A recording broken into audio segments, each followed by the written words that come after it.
Assalamualaikum Cikgu Dewi. Waalaikumsalam Cikgu Aini. Boleh saya masuk? Ada benda mau bincang sikit. Boleh Pak, duduk Cikgu. Apa kabar Cikgu hari ini? Sehat? Sehat, Alhamdulillah. Selamat makan Cikgu, sarapan hari ini? Biasa mesti sarapan dulu. Alhamdulillah, mesti perut kenyang kan? Baru boleh mengajar kan? Ayo Cikgu, apa ni? Kebetulan Cikgu datang jumpa saya hari ini, jadi saya mau ambil kesempatan ni lah kan untuk mengucapkan tahniah kepada Cikgu dengan tim Cikgu atas pencapaian sebagai Narjohan kan? Untuk peringkat daerah kan ni? Dalam pertandingan apa? Bridge building competition. Ya, peringkat ini Sabah lah. Jadi dengan itu besar lah kan harapan kita ni agar kemenangan kita ni menjadi pembakar semangat lah kan Cikgu, kepada guru-guru kita ni agar sentiasa ada budaya STEM ni lah ya di kalangan pelajar-pelajar kita ni kan. Kalau menang itu bonus besar, alhamdulillah lah. Tapi sebenarnya lebih kepada menjadi macam kita macam mana kita mau membantu murid-murid kita ni dari segi apa tu Cikgu ini? Minat ya? Minat kepada STEM ini dan segarakan kebaikan STEM ini ya, STEM bersepadu ni dapat membantulah murid-murid kita ni menyelesaikan masalah diorang kan dalam hidup seharian. Kita kena budayakan lah kan STEM ni, pupuk minat itulah dengan murid-murid kita supaya ada impak lah. Berkesan lah tu Cikgu, saya datang ni mau jumpa Cikgu. Ya lah Cikgu. Jadi isu ini kalau kita lihat sebenarnya pendidikan STEM ni dia banyak kebaikannya sebenarnya. Ya betul Cikgu. Dia kalau kita lihat dia boleh memberikan apa ni pembelajaran yang kepada murid ni secara proaktif. Ya, betul. Kan melibatkan murid ni dia lebih banyak mungkin berinteraksi dalam kumpulan, berbincang. Jadi secara ini kita boleh lihat dengan keadaan yang sekarang ni, macam dunia sekarang ni lah kita lihat kan banyak perubahan berlaku. Jadi kita kena sediakan murid kita juga lah ke arah yang begitu. Jadi salah satunya ni lah pendidikan STEM, sebab pendidikan STEM ni dia sebenarnya membuka ruang juga kepada murid kita untuk beri mereka pendedahan sebenarnya kepada bidang pekerjaan sebenarnya pada masa akan datang. Untuk kebaikan kerjaya orang. Jadi di sini cuma isunya Cikgu guru-guru yang tidak bersedia lah untuk mengintegrasikan STEM sebenarnya dalam pembelajaran, terutamanya bagi subjek-subjek lain. Jadi itu yang kita mau bagi kesedaran sebenarnya atau minat ni kepada guru-guru. Macam mana kita mau menarik minat murid tu kalau guru tu sendiri tidak mengintegrasikan STEM dalam pembelajaran mereka. Jadi itulah sebenarnya isunya. Sebab kita tidak mau hanya guru sains, guru matematik, guru RBT yang galas tanggungjawab ini. Betul. Ya, STEM ini bukan hanya diajar oleh 3 subjek lah. Dan jadi isu ni isu yang bagus lah Cikgu kan. Macam mana murid itu mau ada minat dan kesedaran kalau gurunya itu tidak membudayakan STEM dan membudayakan nilai atau pendidikan STEM ini dalam pengajarannya. Jadi inilah cabaran kita kan Cikgu. Kita mau berikan kesedaran pada guru-guru supaya kesedaran, kesediaan. Cuma macam mana kita mau memotivasikan guru itu? Ya betul Cikgu. Jadi macam mana kita mau wujudkan kesediaan dan kesedaran kan tentang pendidikan STEM. Macam mana dia patut mengintegrasikan STEM ini dalam mata pelajaran yang dia ajar untuk subjek-subjek lain. Kesedaran itu memang ada kan Cikgu, cuma kesediaan ada juga minatnya itu ada kan. Kita kan nampak ada kesedaran kan, cuma betul macam Cikgu kata tadi, kesediaan itu cuma pada sebilangan guru sahaja. Dan kita mau kita mau menyeluruh. menyeluruh semua lah kan. Terlibat. Betul cikgu, supaya bukan apa, supaya murid-murid kita ni pun dapat manfaatnya lah kan. Jadi kita kena pastikan lah dulu kan cikgu, guru-guru ni dia ada kesadaran kesediaan kan. Jadi macam mana tu cikgu? Adakah kita perlu buat tinjauan macam mana ini? Jadi rasanya begini cikgu, pada pendapat cikgu, macam mana kita mau mulakan supaya timbul kesediaan dan kesedaran dengan semua guru lah, supaya orang dapat aplikasikan, integrasikan sains ini, STEM ini di dalam dididik orang.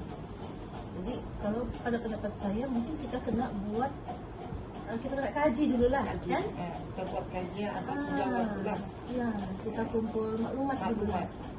Jadi kalau begitu cikgu, saya cadangkan kita buat macam soal selidik begitu dalam bentuk Google Form. Ya betul cikgu, itu Jadi dia. kalau begitu saya akan sediakan soalan-soalan. Kemudian setelah siap soalan tu saya akan serahkan dengan Cikgu Dewi untuk Cikgu Dewi semak dan buat pengesahan lah. Jadi kalau soalan tu okey sudah, maknanya kita boleh edah dengan dulu. Betul cikgu, kita kena mula dengan buat satu tinjauan dulu lah kan. Jadi nanti daripada tinjauan ni, daripada soal selidik di data yang kita kumpul nanti, kita boleh kenal pasti lah kan cikgu kan. Kita boleh kenal pasti dulu tahap pengetahuan, sikap guru, apa lagi tu cikgu, mungkin Gambaran awal lah, boleh bagi gambaran awal lah kan. boleh bagi gambaran awal kan. Ya, jadi dapat tentu nanti kita boleh tengok lah sama ada cikgu guru ini dia bersedia atau tidak untuk mengintegrasikan STEM dalam pengajaran kan.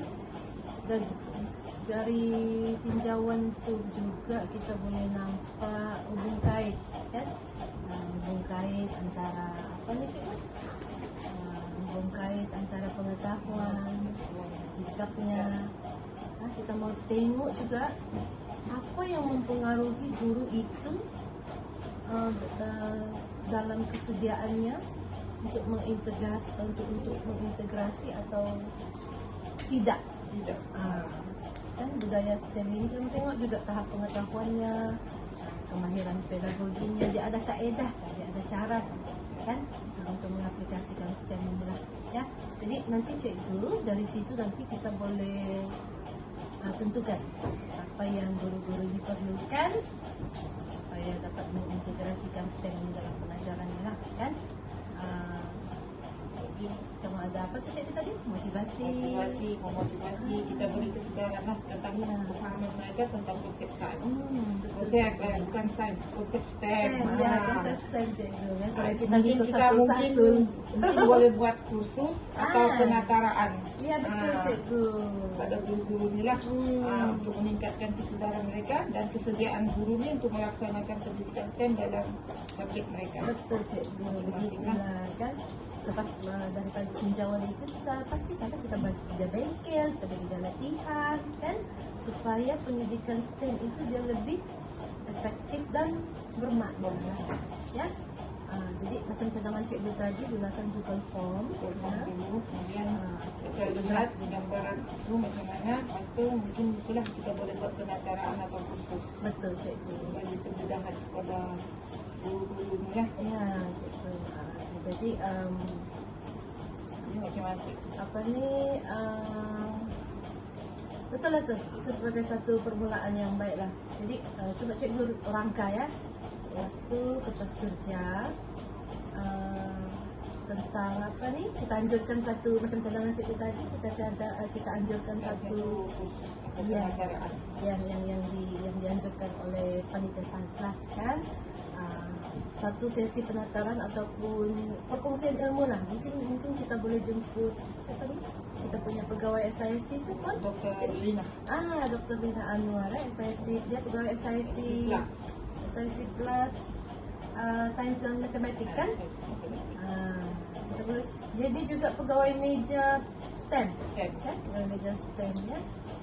Jadi kita jemput dia untuk berkongsi lah dengan kita, sambil kita tingkatkan kesedaran. kesedaran.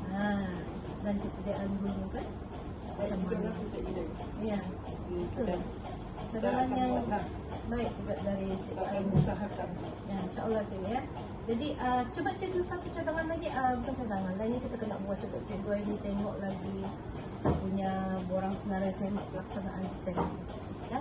Apa perkara-perkara yang perlu dilaksanakan peringkat sekolah kita supaya STEM ini semarak lah ya.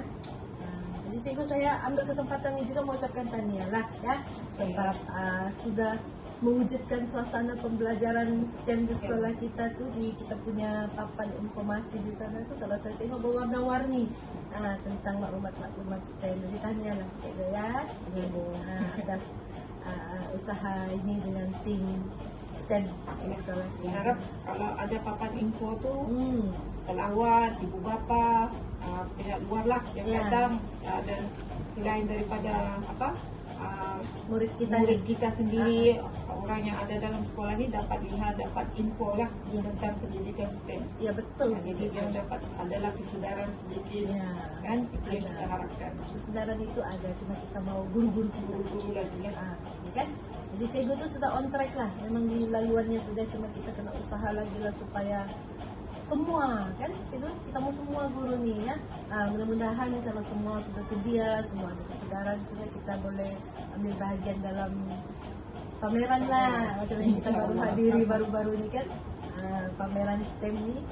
Dan kebetulan Cikgu ya, dalam kita punya plan strategik 2023 ke 2025 ini di peringkat PPD dan peringkat CPN juga ada satu isu, yaitu enrollment murid dalam aliran STEM Science kita dia sangat rendah lah, masih rendah. Jadi mungkin kita di sekolah rendah itulah sumbangan kita dalam membantu meningkatkan kan Cikgu kan? Bagi kesedaran. Ya, pada semua lah, bukan murid saja, semua termasuk komuniti dan semua lah. Betul Cikgu, termasuk kita pembersihan juga ya, kan? Jadi rasanya tapi baik, bagus kalau kita buat ni, lebih baik kita buatkan ada satu motor je. betul Cikgu, ada satu motor. Jadi apa cadangan Cikgu motor kita ni? Bagi saya, motor ni baik kita letak STEM untuk semua.